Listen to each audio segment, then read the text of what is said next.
Hello' guys, আজি আমি Assam police ABEB ৰেজাল্টৰ ডেটৰ বিষয়ে আজি আলোচনা কৰিম আৰু লগতে যিবিলাকৰ পইণ্টত বেছি আছো সেইবিলাকৰ নাম আহিব নে নাই, আজি সকলোবিলাক কথা আমি এইটো ভিডিঅ'টো ডিছকাছ কৰিম। তোমালোকে যদি আমাৰ চেনেল ফাৰ্ষ্টত আহিছে তেনেহ'লে তোমালোকে আমাৰ চেনেলটো ছাবস্ক্ৰাইব কৰি ল'বা, আগন্তুক নিউজ ভিডিঅ'বিলাক তোমালোকে পাই থাকিবা।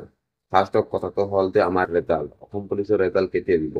অসম পুলিচৰ ৰেজাল্টৰ ডেট যিটো আছে, মানে সেইটো ভিতৰত মই আইডিয়া কৰিব পাৰোঁ যে আমাৰ এই জুন মাহত নিদিব। কাৰণ জুন মাহত নিদিব পাৰে, কাৰণ যদি আমাৰ অক্টোবৰেৰ 10 তাৰিখে এপয়েন্টমেন্ট লেটাৰ দিয়ে তেনেহ'লে ৰেজাল্টটো অলপ দেৰিকৈ বা পলমকৈ দিব পাৰে। কাৰণটো এইটোৱে হ'ল যে ৰেজাল্টৰ পিছত আৰু ইমান দিন আমাক ঘৰত থৈ নিদিয়ে, আৰু ৰেজাল্টৰ পিছত অলপ দিন পিছতে আমাক এই যে এপয়েন্টমেন্ট লেটাৰ দি ট্ৰেইনিংলৈ পঠাই দিব। সেইবাবে আমাৰ এপয়েন্টমেন্ট লেটাৰ যদি 10 অক্টোবৰত আহিব, সেইবাবে আমাৰ ৰেজাল্টটো বা আগষ্ট বা জুলাই মাহত দিব পাৰে। মানে জুলাই মাহত যদিও নিদিয়ে তেনেহ'লে আগষ্টত 100% দি দিব।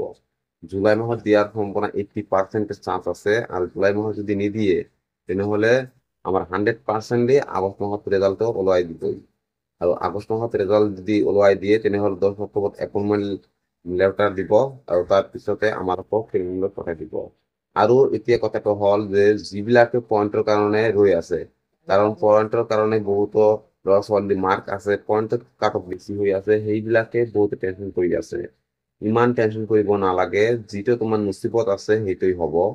আৰু যদি তোমালোকে ভাগ্য ভাল তেনেহ'লে তুমি পইণ্টৰ কাৰণে চাকৰি পাই যাবা। কাৰণ এইবাৰ ফিজিকেলৰ কাট অফ বহুত হাই গৈছে, বা এইবাৰ ফাইনেল কাট অফত ইমান কাট অফ হাই নাযাব মই জনা মতে, কাৰণ ফাইনেল কাট অফত এইবাৰ অভাৰ লিভিং ইমান নহ'ব। সেইবাবে কাট অফ কিছুমান ডিষ্ট্ৰিক্টত পইণ্টৰ কাট অফ বাঢ়িব, আৰু কিছুমান ডিষ্ট্ৰিক্টত কাট অফ অলপ হাই যাব। সেইবাবে তুমি ইমান টেনশ্যন নকৰিবা। পইণ্টৰ যদি বেছি আছে তোমাৰ নাম অহাৰ চান্স আছে, কাৰণ এইবাৰ চাকৰি পোৱাৰ প্ৰায় 75 বা 80% ল'ৰা ছোৱালীয়ে ভাইবা দিয়াসকলে চাকৰি পাব। সেইবাবে ইমান টেনশ্যন কৰি নাথাকিবা, কাৰণ যদি তোমাৰ নচিবত ভাগ্য থাকে তেনেহ'লে নাম আহি যাব। আৰু যদি তুমি ভাবা যে নাম নাহিব বুলি, ইমান ভয় খাব নালাগে, কাৰণ ভাইবাত তুমি গৈছা যিহেতু বহুতে পইণ্টৰ কাৰণে ৰৈও গৈছে, সেইবাবে ইমান ভয় নকৰি তুমি নিশ্চিন্ত থাকা। যদি নামটো আহে ভালে ভালে তেনেহ'লে চাকৰিটো পাই গ'লা, টেনশ্যন নাই। আৰু যদি তুমি ৰৈ যোৱা তেনেহ'লে তুমি এতিয়াৰ পৰাই মানে ভাবি আছা, তেনেহ'লে এতিয়াৰ পৰাই ৰানিং ষ্টাৰ্ট কৰি দিয়া। কাৰণ আমাৰ নিউ ভেকেঞ্চি এপইণ্টমেণ্ট লেটাৰ দিয়াৰ পিছতেই কেইদিনমানৰ ভিতৰতেই আমাৰ নিউ ভেকেঞ্চিৰ নটিফিকেশ্যন ওলাই দিব।